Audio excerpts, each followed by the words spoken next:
અગત્યના સમાચાર મળી રહ્યા છે ચોટીલામાંથી। ચૂંટણીને લઈને સોશિયલ મીડિયામાં રાજકીય નેતાઓનું શાબ્દિક યુદ્ધ। થોડા દિવસ પહેલા ચોટીલા ધારાસભ્ય શામજીભાઈ ચૌહાણ દ્વારા પોલીસને આપવામાં આવેલા અલ્ટિમેટમને લઈને આપના નેતા રાજુભાઈ કરપડાનો વળતો જવાબ।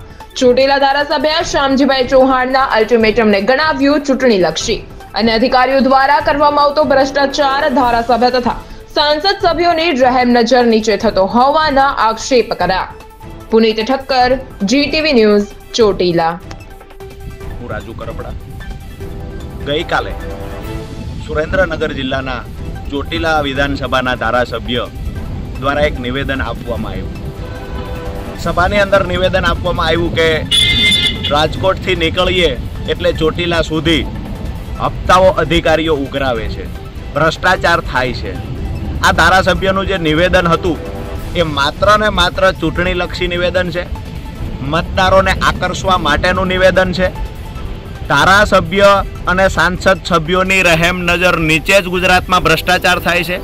ગુજરાતના કોઈ પણ ધારાસભ્ય એવું કહેતા હોય કે મારા વિસ્તારમાં ભ્રષ્ટાચાર નથી થતો તો હું જાહેરમાં ચેલેન્જ કરું છું, તમે કહો એ સ્થળ પર આવી, તમે કહો એ વિભાગનો ભ્રષ્ટાચાર ખુલ્લો પાડવાની અમારી તૈયારી છે, ભ્રષ્ટાચાર સામે લડાઈ લડવાની અમારી પૂર્ણ તૈયારી છે કે આ ભ્રષ્ટાચાર છે એની માહિતી અમે આપીશું। જો તમે ખરેખર પ્રમાણિકતાથી નિવેદનો કરતા હોય તો ભ્રષ્ટાચાર વિરુદ્ધની અમારી લડાઈમાં જોડાવ, અથવા તો તમે અમને કહો કે માહિતી જોઈએ છે તો જાહેર મંચ પર કયા કયા વિભાગમાં કેટલો ભ્રષ્ટાચાર થાય છે આ માહિતી અમે આપવા તૈયાર છીએ।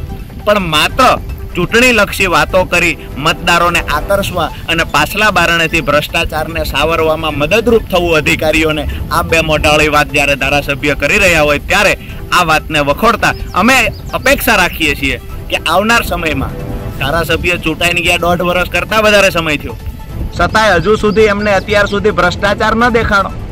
માત્ર અત્યારે ચૂંટણી આવી ત્યારે જ ભ્રષ્ટાચાર દેખાયો। એટલે કે આ વાતો, આ નિવેદન માત્ર ચૂંટણીલક્ષી છે, ભ્રષ્ટાચાર વિરુદ્ધની લડાઈ ભાજપ ક્યારેય ના લડી શકે। આભાર।